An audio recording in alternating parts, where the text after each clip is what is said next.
আজকের মূল আলোচ্য বিষয় সক্রিয়তা ভিত্তিক পাঠদান বা অ্যাক্টিভিটি বেসড ইনস্ট্রাকশন। অ্যাক্টিভিটি মানে সক্রিয়তা, আর বেসড মানে ভিত্তি, আর ইনস্ট্রাকশন মানে পাঠদান বা নির্দেশনা।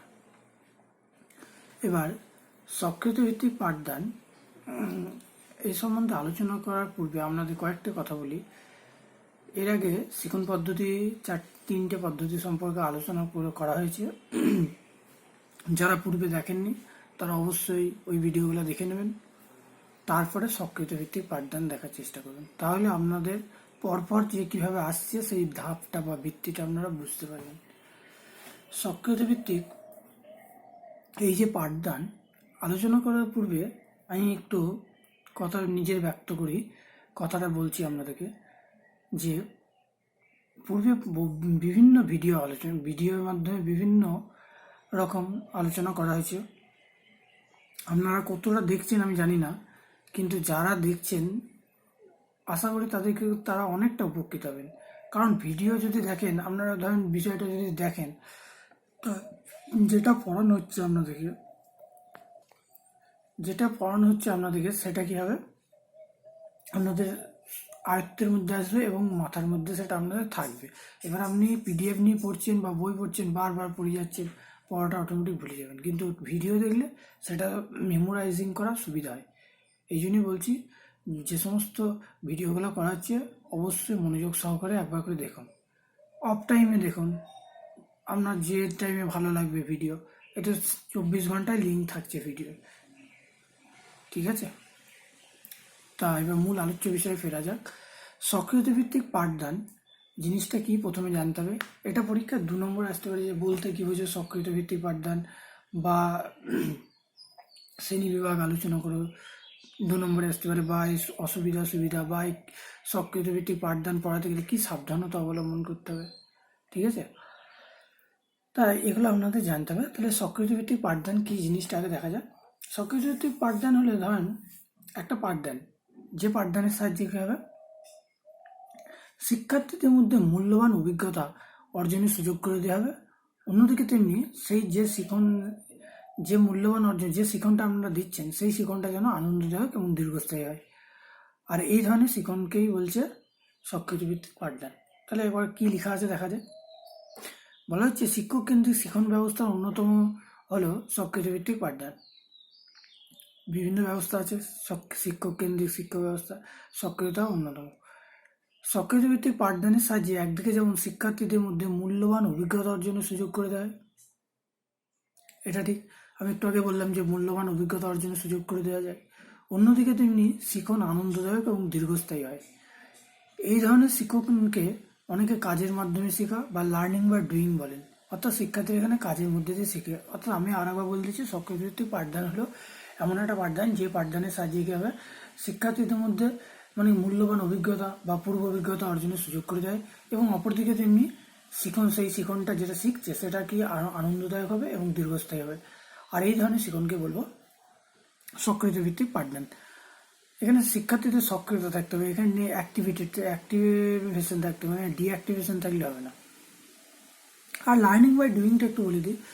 লার্নিং বাই শিক্ষার 4টে স্তম্ভ আছে, ঠিক আছে? 4 পিলার, ইউনেস্কো যে 4 পিলার ঘোষণা করেছিল, সেটা 4 পিলারের 4টে স্তম্ভের মধ্যে একটা স্তম্ভ learning by doing, learning to know, learning to do, learning to together. এই 4টে স্তম্ভের মধ্যে একটা স্তম্ভ। এই 4টে স্তম্ভ আপনারা বিএডে লার্নিং এই শিক্ষার 4টে স্তম্ভ আপনারা বলে দিচ্ছি, দাঁড়ান, কোঠারি কমিশনে ওইখানে মনে হয় পাবেন, দেখবেন। এটা বিএডের ফার্স্ট সেমিস্টার সেকেন্ড সেমিস্টারে আছে। এই যে শিক্ষার 4টে স্তম্ভ সম্বন্ধে বিস্তারিত আলোচনা আছে, আপনারা পাবেন, কোনো একটা অধ্যায় আছে, ঠিক আছে? তো ওটা জানা তো অবশ্যই দরকার, যেহেতু আপনারা শিক্ষা বিজ্ঞান নিয়ে পড়ছেন, এডুকেশন বিএডটা 2 বছরের, তা শিক্ষার 4টে স্তম্ভ যদি না জানলে তাহলে বিএড পড়ার কোনো অর্থই নেই। আমি একটু বলে দিচ্ছি, তাও 4টে স্তম্ভ মনে রাখার চেষ্টা করবেন। লার্নিং বাই ডুইং, কাজের মাধ্যমে শিক্ষা; লার্নিং টু নো, জানার জন্য শিক্ষা; আর লার্নিং টু ডু মানে করার জন্য শিক্ষা; আর লার্নিং টুগেদার মানে একত্রে সহবাসস্থানে শিক্ষা, ঠিক আছে? এই 4টে শিক্ষা, এই যে 4টে, এটা কি শিক্ষার মূল 4টে স্তম্ভ, ঠিক আছে? এই 4টে স্তম্ভ মনে রাখার চেষ্টা করবেন, এছাড়া বেশি কিছু বলার নেই। এবার আসা যাক সক্রিয়তা ভিত্তিক পাঠদানের শ্রেণী বিভাগ। সক্রিয়ভিত্তিক পাঠদানকে মূলত দুটি ভাগে ভাগ করা যেতে পারে, একটা শিক্ষার্থীর দিক থেকে আর একটা শিক্ষকের দিক থেকে। তাহলে দুটো ভাগ করলাম। এবার দুটো ভাগের মধ্যে শিক্ষার্থী কেন্দ্রিক পাঠদানে কি বলছে দেখা যায়, লার্নার সেন্টার্ড ইনস্ট্রাকশন। শিক্ষার্থী কেন্দ্রিক পাঠদানে কি বলা হচ্ছে, শিক্ষার্থীরা সমস্যা পছন্দ করার স্বাধীনতা পায় এবং কিভাবে সমস্যা সমাধান হবে তার কৌশল স্থির করার সময় স্বাধীনতা পায়। শিক্ষকের কর্তব্য হলো সমস্যা সমাধানে শিক্ষার্থীদের প্রয়োজন মতো নির্দেশনা দান, এই বলা হলো। ঠিক আছে, আর কি বলা হয়েছে দেখা যাক, শিক্ষার্থী কেন্দ্রিক পাঠদানে শিক্ষার্থীরা নিজেদের শিক্ষণের দায়ভার গ্রহণ করে। তো এই নয় যে শিক্ষক করণীয় কিছু নেই এইসব। এখানে দেখেন শিক্ষার্থী কেন্দ্রিক পাঠদানের ব্যাপারটা হলো, এখানে শিক্ষার্থীদের কিন্তু কয়েকটা সমস্যা দেওয়া হয়। ঠিক আছে, সেই সমস্যাটা এবার আপনাকে পছন্দ করতে দেওয়া হবে। ঠিক আছে, এবার যে কোনো আপনাকে একটা সমস্যা পছন্দ করলেন এবং কিভাবে সমাধান করবে সেটা আপনার উপর দায়িত্ব থাকবে। শিক্ষক কী করবে, জাস্ট আপনাকে কনসালটেন্ট করতে পারে বা ম্যানেজার হিসাবে কাজ করতে পারে, এখানে মানে আপনাকে হেল্প করতে পারে, তার বেশি কিছু না। করে দেবে যে আপনার কাজটা সমস্যা হবে সেটা শিক্ষকের অধিকার নেই।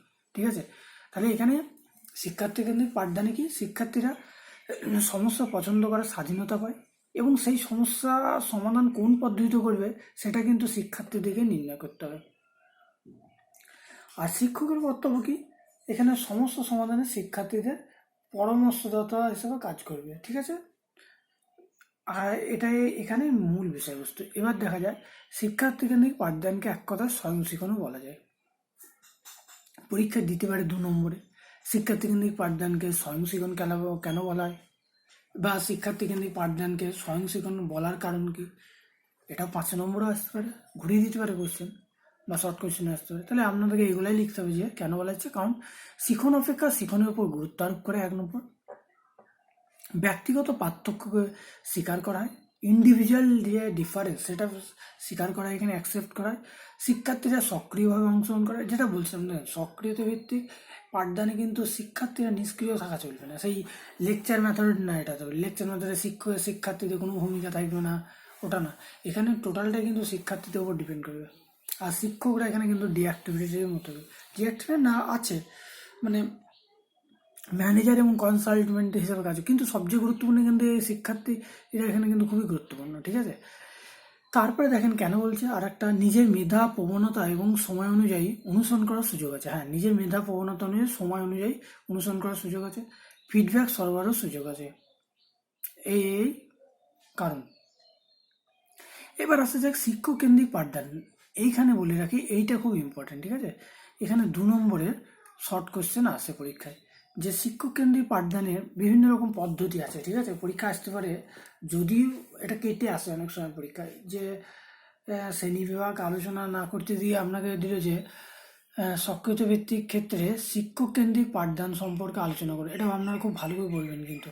আর এখান থেকে 2 নম্বরের শর্ট কোশ্চেন অবশ্যই আসবে। ঠিক আছে, 2 নম্বর শর্ট কোশ্চেন অথবা শিক্ষক কেন্দ্রিক পাঠদান সম্পর্কে আলোচনা করুন, 5 নম্বরের আসতে পারে। এইটা কিন্তু খুব ভালো করে পড়তে হবে আমাদেরকে। ঠিক আছে, তাহলে শিক্ষক কেন্দ্রিক পাঠদানে শিক্ষক শুধু নির্দেশনা দেন না, নির্দেশনার পাশাপাশি পরিকল্পনাকারী এবং ম্যানেজারের কাজও করে থাকেন। শিক্ষক কেন্দ্রিক পাঠদানের ক্ষেত্রে বিভিন্ন ধরনের কার্যবলী উল্লেখ করা যায়। প্রধান কাজগুলি নিম্নে উল্লেখ করে। পরীক্ষা আসতে পারে যে সক্রিয় ভিত্তিক পাঠদানের ক্ষেত্রে শিক্ষকের ভূমিকা আলোচনা করো, এরকমও দিতে পারে, কোয়েশ্চেনটা ঘুরে দিতে পারে। আবার দিতে পারে যে যে সক্রিয় ভিত্তিক পাঠদানের শ্রেণীবিভাগগুলো লেখো, অথবা আবার দিতে পারে যে শিক্ষক কেন্দ্রিক পাঠদান সম্পর্কে আলোচনা করো। তাই এটা আপনাদের খুব ভালো করে আবার দিতে পারে যে ইনসিডেন্ট মেথড কি 2 নম্বরে, বা কেস স্টাডি মেথড কি, বা সিমুলেশন কি 2 নম্বরে আসতে পারে।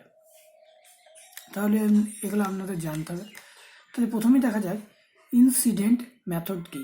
ইনসিডেন্ট মেথড এখানে কি, শিক্ষক বাস্তব কোনো ঘটনা উল্লেখ করবেন।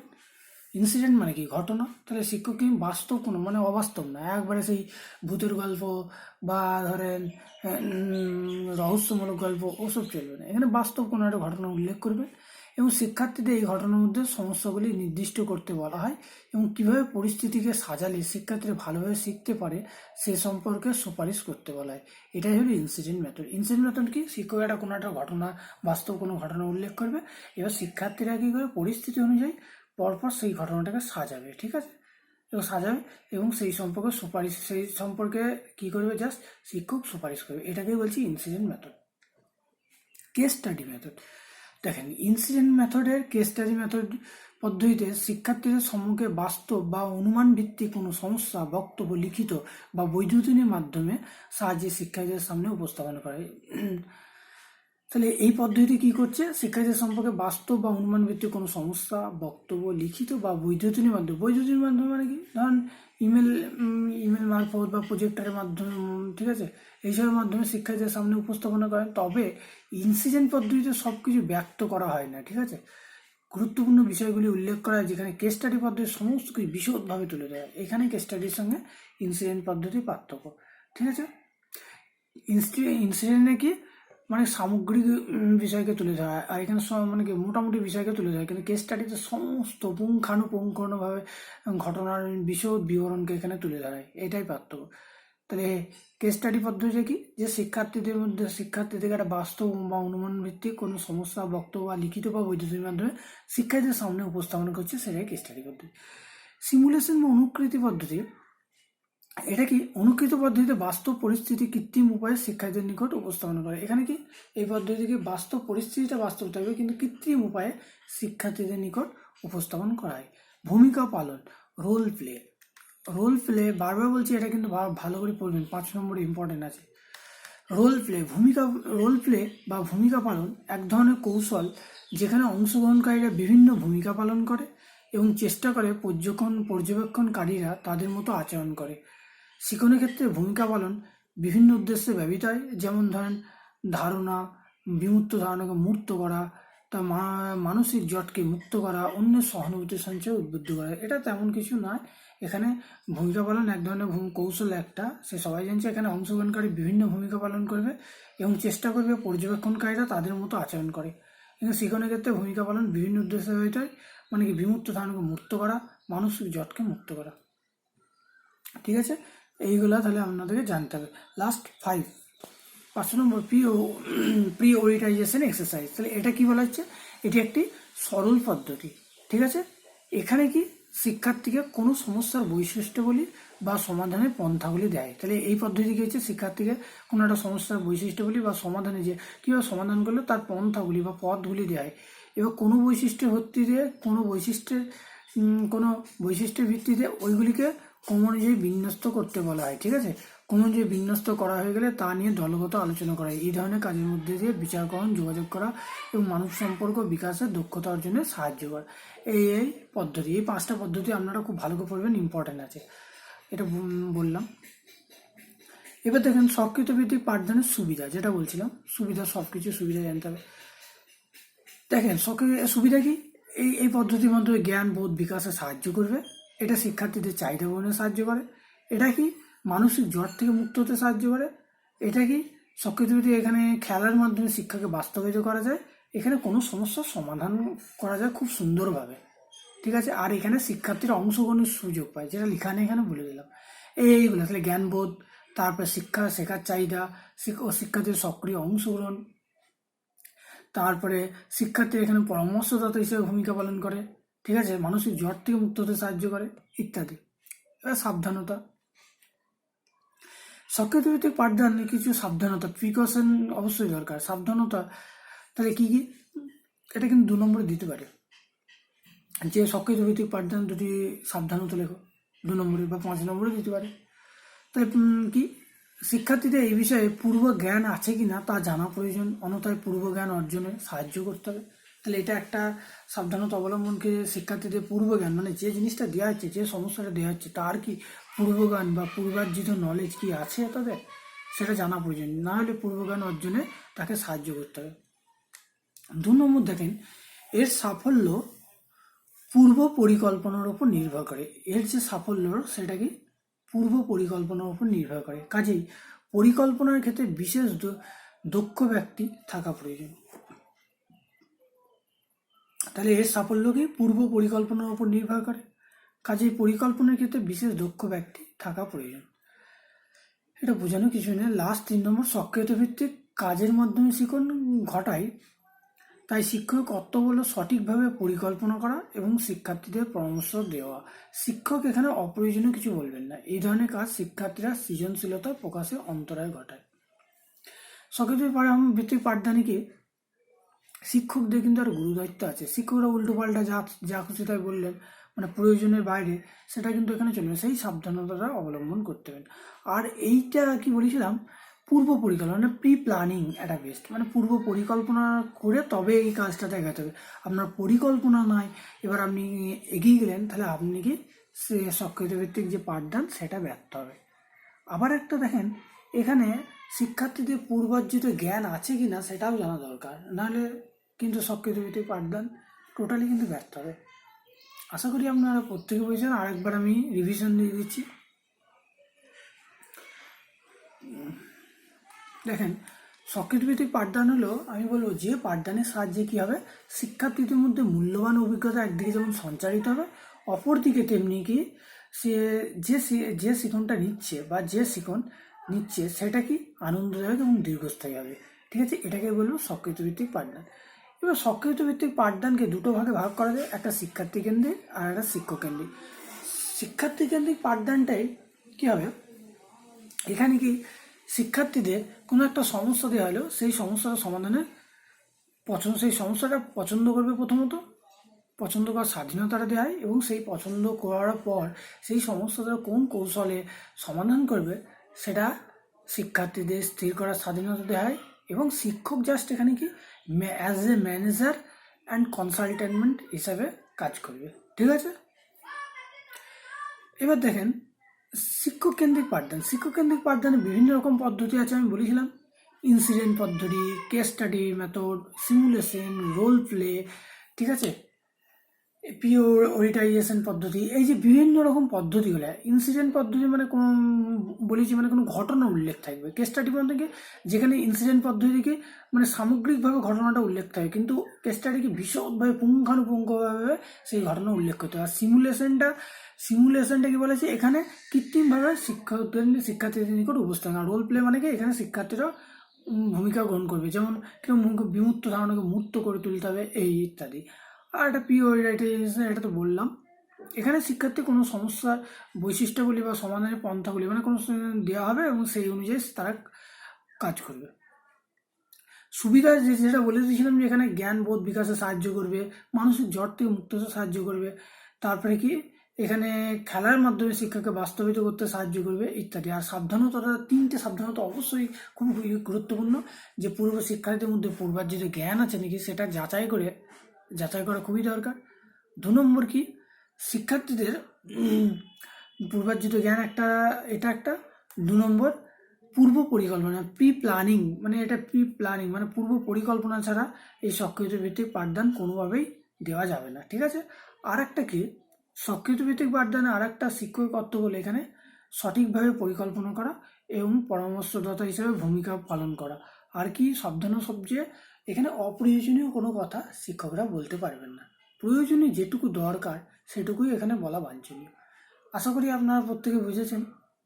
আবার বলছি, যারা পূর্বের ভিডিওগুলো দেখেননি তারা অবশ্যই ভিডিওগুলো দেখেন। এই হলো আমাদের 4টে যে পদ্ধতি ছিল, সেই 4টে পদ্ধতি সম্বন্ধে আলোচনা করা হলো। ঠিক আছে, এবার আপনারা প্রত্যেকটা এখান থেকে প্রশ্ন কেমন হবে সেটা বলে দিই একটু। পরীক্ষায় প্রশ্ন এখান থেকে 5ও আসতে পারে, 10ও আসতে পারে, 2ও আসতে পারে। বলি, এখানে কোশ্চেন যেটা আমার ইম্পর্টেন্ট মনে হলো, সক্রিয় ভিত্তিক পাঠদানে শিক্ষকদের ভূমিকা আলোচনা করো, এটা একটা ইম্পর্টেন্ট আমার মনে হলো। অথবা সক্রিয় ভিত্তিক পাঠদানের যে শিক্ষার্থীদের, এটা না, আর একটা কোয়েশ্চেন আসতে পারে যে শিক্ষক কেন্দ্রিক পাঠদানে ভূমিকা আলোচনা করো, এটা একটা। ঠিক আছে, বা শ্রেণীবিভাগ আলোচনা করো। পরীক্ষায় আমি বারবার বলছি শিক্ষকটা ভালো করে, শিক্ষক কেন্দ্রিক যে পাঠদানটা ভালো করে পড়বেন, ওটা ইম্পর্টেন্ট মনে হচ্ছে আমার। ঠিক আছে, এর আগে বছর যদি না আসতে থাকে কোয়েশ্চেনটা ইম্পর্টেন্ট আছে। আর যেগুলো পড়বেন সুবিধা সাবধানতা 2 নম্বরের জন্য পড়বেন, সংজ্ঞাটা 2 নম্বরের জন্য পড়বেন।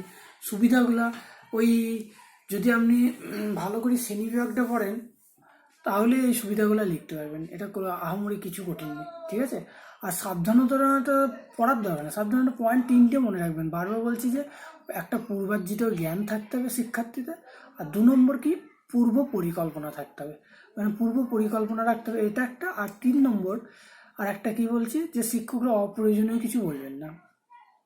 ঠিক আছে, এই 3টে প্রিকশন এই 3টি প্রিকশন আপনাদের মনে রাখতে হবে, ঠিক আছে? এটা পড়ার কিছু নয়, যে ভিডিওটা বললাম, বা যদি বেশি না অন্ততপক্ষে 2-1বার যদি দেখেন, আশা করি আপনাদের অসুবিধা হবে না, ঠিক আছে? আর অসুবিধা হলে জানাবেন, ঠিক আছে? প্রত্যেককেই থ্যাংক ইউ, ভিডিওটা ভালোভাবে দেখবেন, এটাই বললাম, ঠিক আছে।